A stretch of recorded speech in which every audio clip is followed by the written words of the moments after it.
Howdy kids. My name is Dr. Norman Krakowski. I'm one of Mr. Hunt's assistants.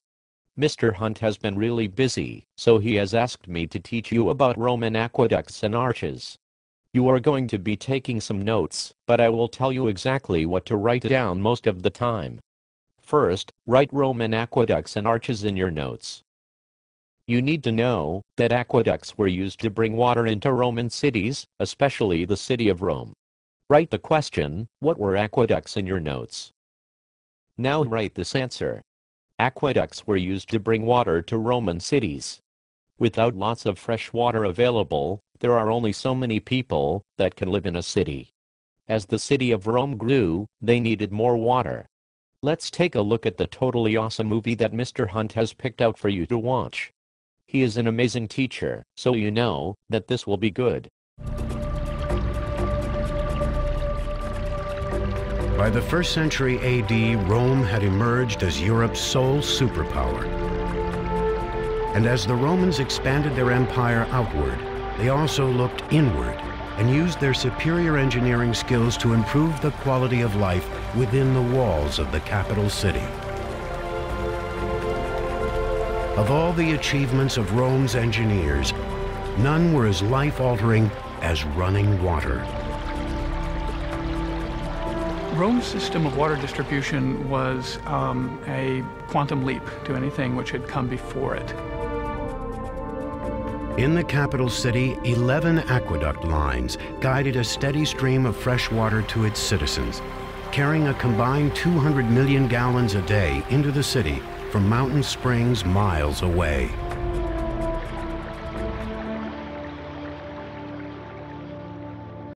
Wow! Did you hear that? The Romans brought over 200 million gallons of water into Rome every day. Quite impressive. We should probably write that down too. Let's learn some more.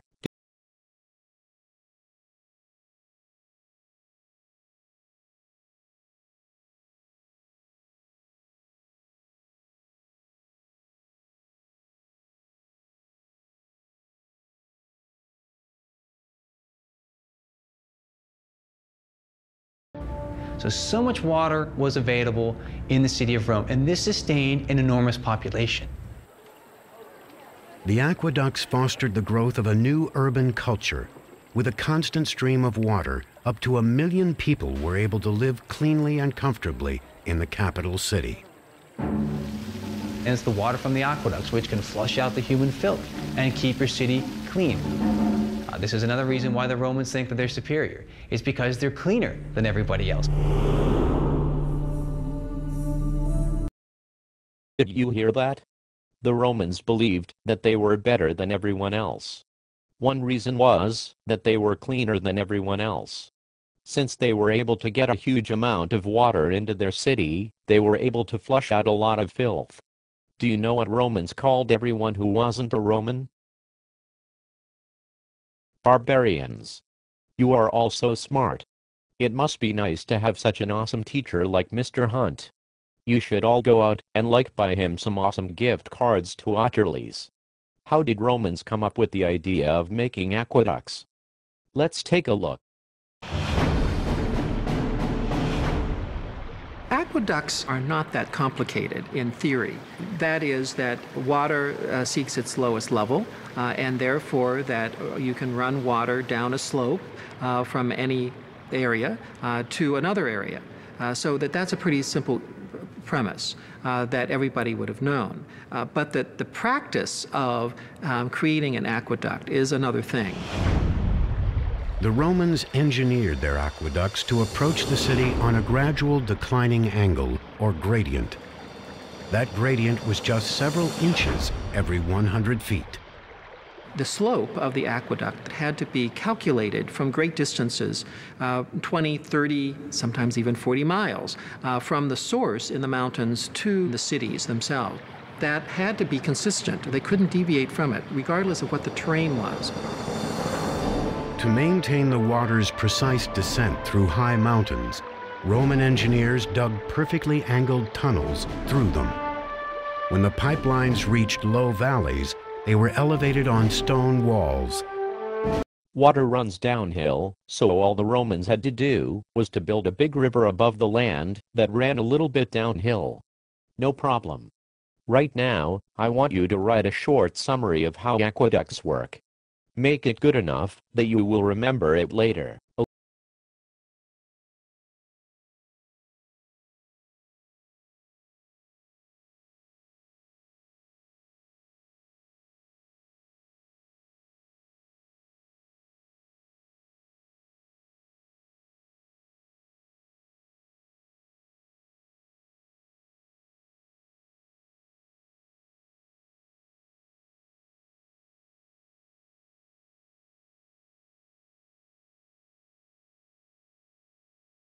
Okay.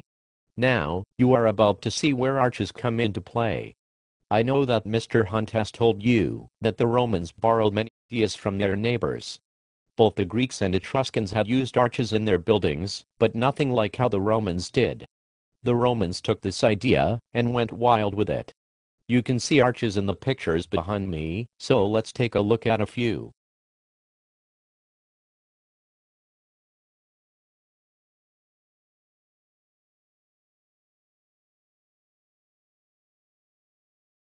Okay, that last one wasn't technically invented by the Romans, but it is where you have probably seen arches the most in your life. Let's take a look at how the Romans used their arches, and why they were so important.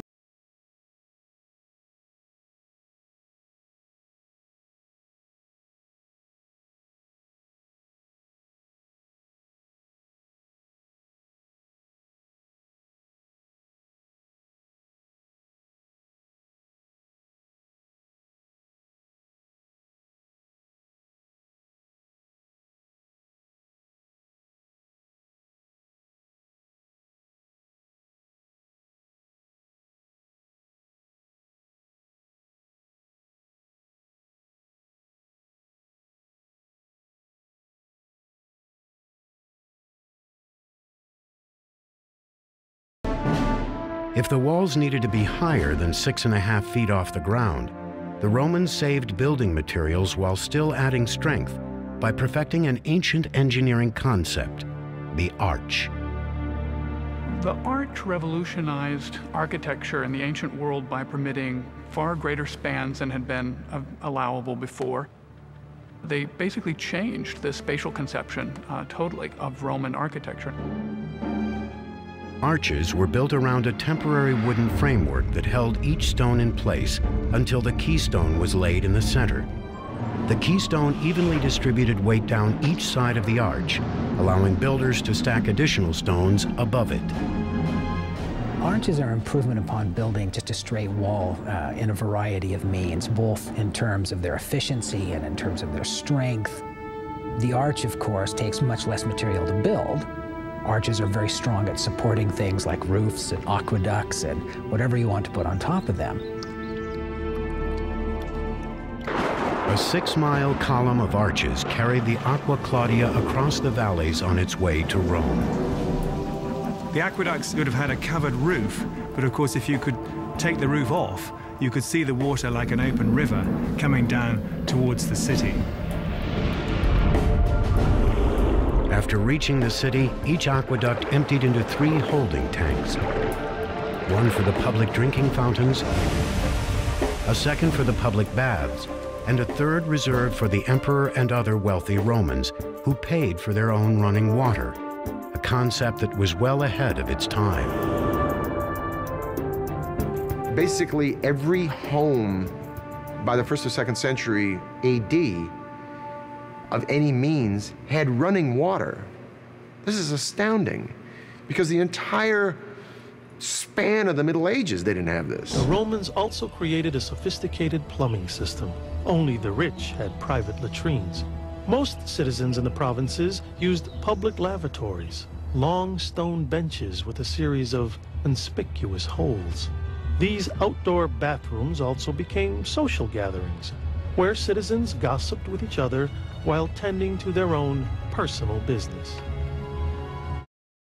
Can you imagine living without running water in your home today? The amazing thing is that Romans had running water to many of their houses, but once Rome disappeared, running water disappeared with it.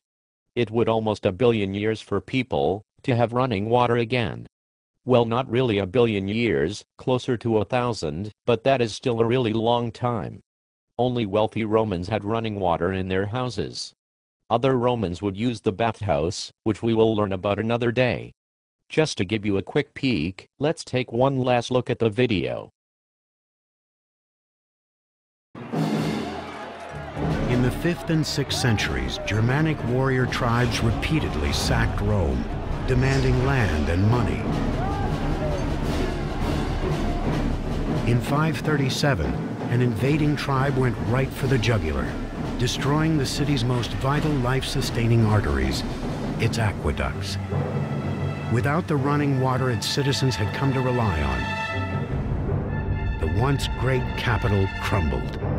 People without water couldn't live in the city center. The gardens and farmlands could not be watered. The population of 1.2 million people quickly dwindled to 12,000. That's a 99% decrease.